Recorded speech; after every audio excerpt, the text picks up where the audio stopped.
के मसले पे बीजेपी का समर्थन किया, जम्मू कश्मीर के टुकड़े हो गए, बीजेपी का समर्थन किया, ऑपोजिशन का समर्थन नहीं किया। वो कहते हैं कि ऑपोजिशन हमें समर्थन दे। वो अरविंद केजरीवाल जो इंपीचमेंट जब जस्टिस दीपक मिश्रा की हम लोगों ने मूव करी, क्योंकि जस्टिस लोया केस में उन्होंने पीआईएल सुनने के लिए मना कर दिया, उन्होंने इंपीचमेंट के मसले के ऊपर बीजेपी का उन्होंने पार्लियामेंट के अंदर सपोर्ट किया। वो अब ये कहते हैं कि ऑपोजिशन हमें सपोर्ट करे। किस मुंह से हम लोगों से सपोर्ट मांगते हैं? वही सब स्टेट्स में जहां पर कांग्रेस या तो ऑपोजिशन में है या कांग्रेस जहां पर रूलिंग पार्टी है, वहां पर वो जाकर के कांग्रेस को हराने के लिए, बीजेपी को मदद करने के लिए वो अपने उम्मीदवार उतारते हैं। क्यों नहीं जाते उन स्टेट्स में जहां पर कांग्रेस ना रूलिंग में है ना ऑपोजिशन में? कौन रोकता है उनको उन स्टेट्स में जाने के लिए? सिर्फ उन्हीं स्टेट्स में जाते हैं जहां पे कांग्रेस मेन ऑपोजिशन है या कांग्रेस रूलिंग पार्टी है, ताकि अपने कैंडिडेट खड़ा करें और कांग्रेस को हराएं। तो किसी भी कीमत के ऊपर ऐसे व्यक्ति को, जो कि देश के हित में नहीं सोचता है, खालिस्तानी समर्थकों के साथ में बात करता है। आज पंजाब के अंदर कांग्रेस के सभी लीडर्स के ऊपर हर तरीके से इंक्वायरी करके दबाव डालने की कोशिश करी जा रही है केजरीवाल के द्वारा। आज वो कांग्रेस के समर्थन की बात करते हैं।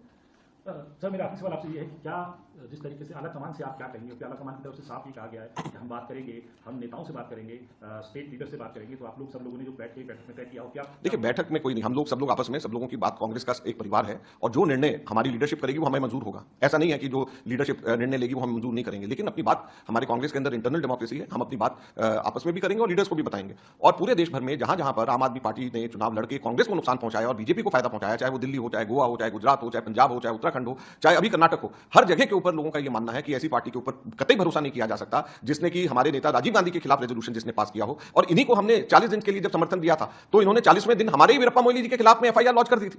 यही है वो केजरीवाल। हमारी सरकार, हमारी समर्थन से, अल्पमत की सरकार, अल्पमत में थे ये, हमारे से ही समर्थन लेकर के हमारे ही वीरप्पा मोइली के खिलाफ एफआईआर लॉन्च कर दिया।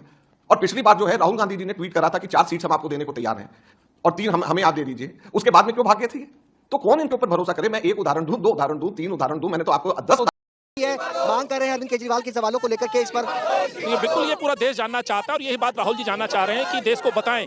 कुमार विश्वास ने बड़े संगीन बातें बताई हैं, उन पे आरोप है, अपना मुंह खोलें, हाँ या ना में जवाब दीजिए। आरोप है कि आपने चुनाव में मदद लेने के लिए जो वहाँ के आतंकवादी समूह हैं, नेताएं, उनसे आपने मीटिंग की, उनसे मुलाकात की, उनके नेताओं से न केवल चंदा लिया बल्कि उनको घरों में सोने, उनके साथ खाने का काम किया है। तो जो पंजाब की सियासत रही है, जिसने पंजाब ने जो झेला आतंकवाद को, क्या आज उन लोगों से मदद मांग रहे हैं जो पंजाब को डिस्टर्ब करते रहे? और सत्ता पे काबिज होने के लिए जो कुमार विश्वास ने प्रश्न उठाए हैं कि आप या तो मुख्यमंत्री बनेंगे या आजाद मुल्क का प्रधानमंत्री बनेंगे, ये कहां तक जायज है? ये बड़ा प्रश्न है। क्या झंडे लगाने से आप राष्ट्रभक्त बन सकते हैं? क्या स्कूलों की बिल्डिंगों की इमारतें दिखाकर के आप बच सकते हैं? क्या आप स्वीट आतंकवादी नाम देकर के अपने आप को विक्टिम कार्ड खेलने की कोशिश करें? आखिर जवाब क्यों नहीं देते? मैं कहता हूं आज तक के चैनल पे आपने बड़ी बातें की थी, आइए डिबेट करिए, कुमार विश्वास के साथ बैठिए, विपक्ष के साथ बैठिए, देश के नेताओं के साथ बैठिए, अन्ना हजारे के साथ बैठिए, अपने पत्रकार बंधु साथियों के साथ बैठिए। प्रश्न है जनता के, देश के, और यही पूरा देश पूछ रहा है। इस मुल्क में रहने वाला हर व्यक्ति, हर धर्म, जात, बिरादरी का व्यक्ति पूछ रहा है कि किसानों के मुद्दे पर आप चुप थे, सीएनआरसी पे आप चुप थे, महिलाएं पीछे बैठी हैं, शिक्षक सामने 22,000 बैठे हैं, आप पे संगीन आरोप है और आप पंजाब में सियासत में चुनाव जीतने के लिए आप